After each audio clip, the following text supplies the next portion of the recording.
Vai girar os assuntos, mas ainda tratando das questões que envolvem a capital federal, Brasília. Em 2023, agora sim, ano passado, a Câmara dos Deputados viu as propostas legislativas aumentarem.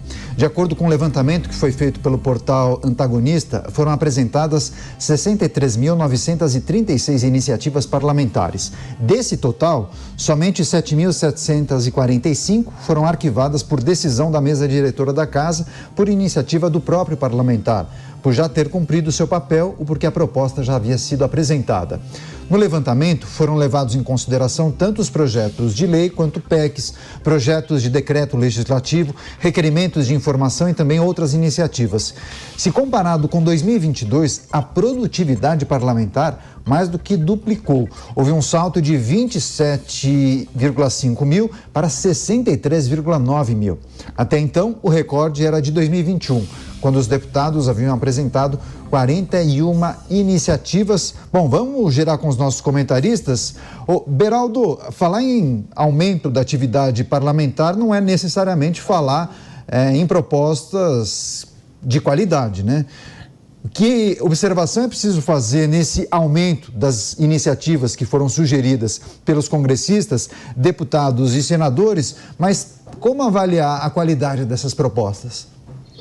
Bom, a gente viu recentemente um projeto de lei que foi elaborado por inteligência artificial, se não me engano, no Rio Grande do Sul, né? Verdade, então, na Assembleia.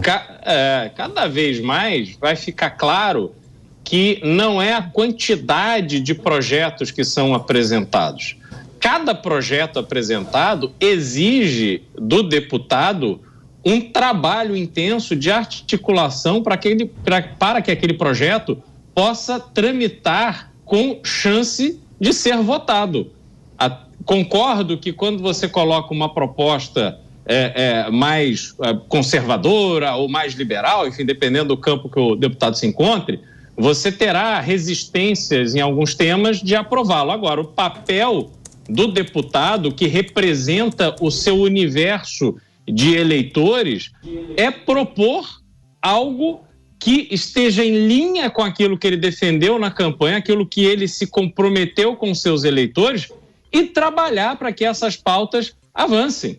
É muito simplório, e aí isso tem também um desconhecimento do eleitor, da população, em relação ao processo legislativo. E aí chega lá o candidato à reeleição como deputado e diz: não, olha, eu apresentei 200 projetos. Mas aprovou algum? Não aprovei nenhum. Então, apresentar o projeto não quer dizer absolutamente nada, não é? É preciso, e aí, Caneta, eu faço um registro aqui. Na minha época, eu tinha educação moral e cívica na escola, né? A gente aprendia um mínimo de como é o processo político, como é que as forças políticas se estabelecem, as relações e tal. Depois acharam que essa história de educação moral e cívica era conversa de milico, né? Do regime militar, e aí aboliram isso. Só que é uma loucura. Estados Unidos, até hoje, você tem lá no curso, na minha época era o 2º grau, hoje tem um outro, ensino médio. Ensino médio. Você tem a aula de governo. Então, você aprende como o sistema governamental funciona e sai da escola com uma formação cívica, entendendo o seu papel de cidadão, entendendo o papel do Estado em relação a você, mínimo. No Brasil nem isso acontece. Então as pessoas se iludem, dizem: nossa, como essa pessoa aqui trabalhou, apresentou um monte de projeto. Tá aí acaba sendo projeto de inteligência artificial. Pois é, Dantas, você está em Brasília e acompanha muito a atividade parlamentar. Por qual razão houve um aumento tão expressivo no volume de propostas elaboradas? Os congressistas tentam capitalizar esses números para os eleitores? Olha, eu propus 50 iniciativas em 2023, é mais ou menos por aí? Tem várias questões, né? Esse aí não é uma pauta muito simples, né, que a gente possa fazer uma análise taxativa. Esse levantamento, por exemplo, ele engloba, nessas 64 mil propostas legislativas, engloba requerimentos de informação, por exemplo.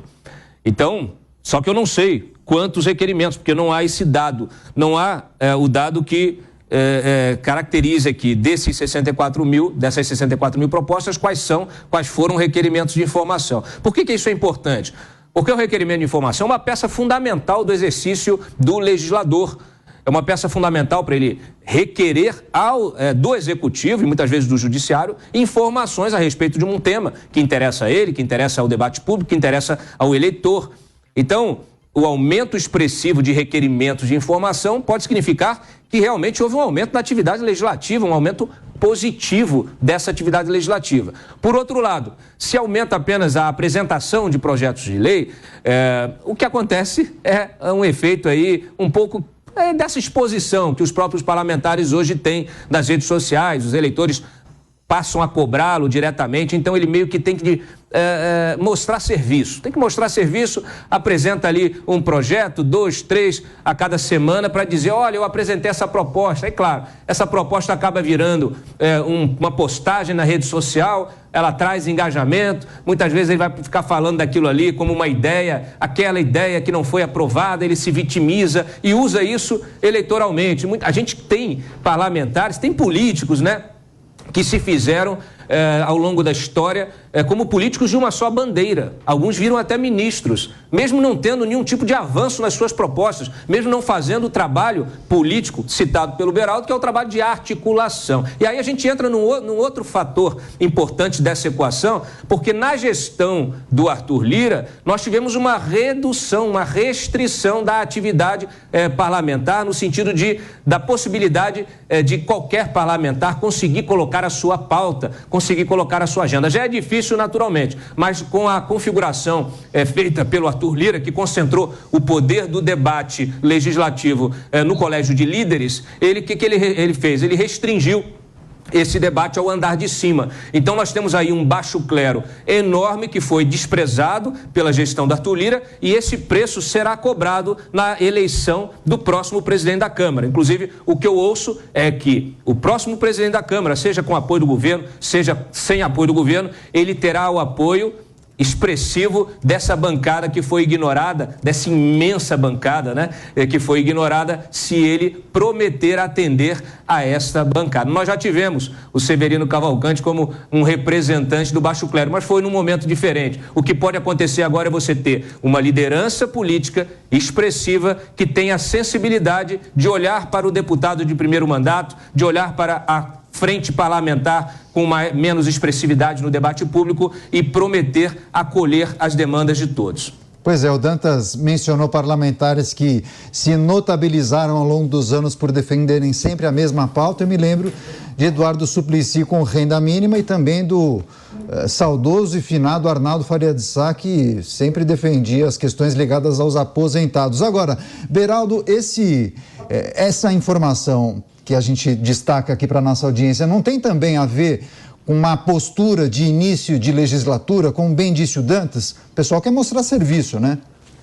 Sim, só para completar o seu registro, Caniato, tinha o Levi Fidelix com o Aerotrem, né? Que sempre colocava o Aerotrem aí em evidência nas campanhas que ele fazia. Bem lembrado. Agora, sim, o que acontece é que início de legislatura, num momento em que o Brasil teve uma eleição tão polarizada, e aí as bancadas né, de um lado e de outro foram formadas, sobretudo por pessoas que tiveram uma votação muito expressiva e defendiam arduamente ou Jair Bolsonaro ou Lula, e aí chegam na Câmara cheia de ideias e ficam ali se confrontando, né?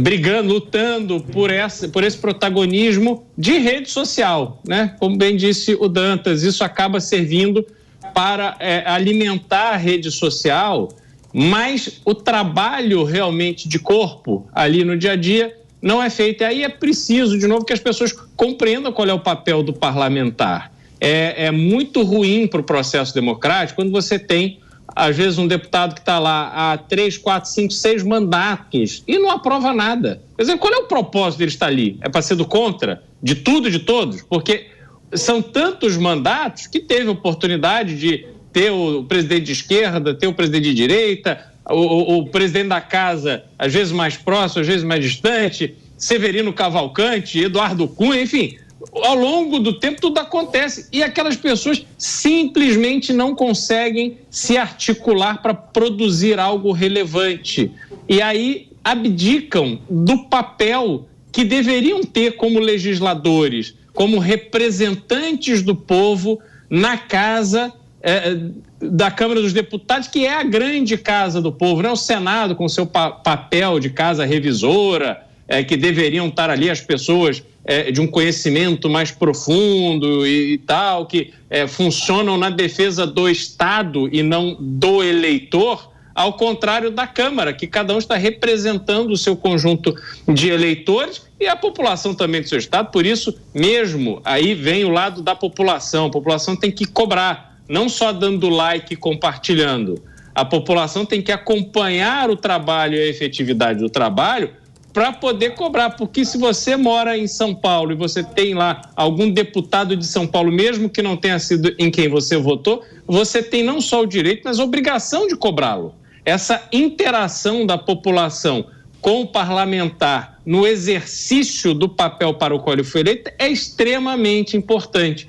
E muitas vezes isso não acontece. Hoje, para esses eleitos, a partir das redes sociais, de uma comunicação mais direta com o eleitor, ele já tem, apesar de deturparem um pouco a efetividade, mas ele já tem esse hábito de lidar com o eleitor.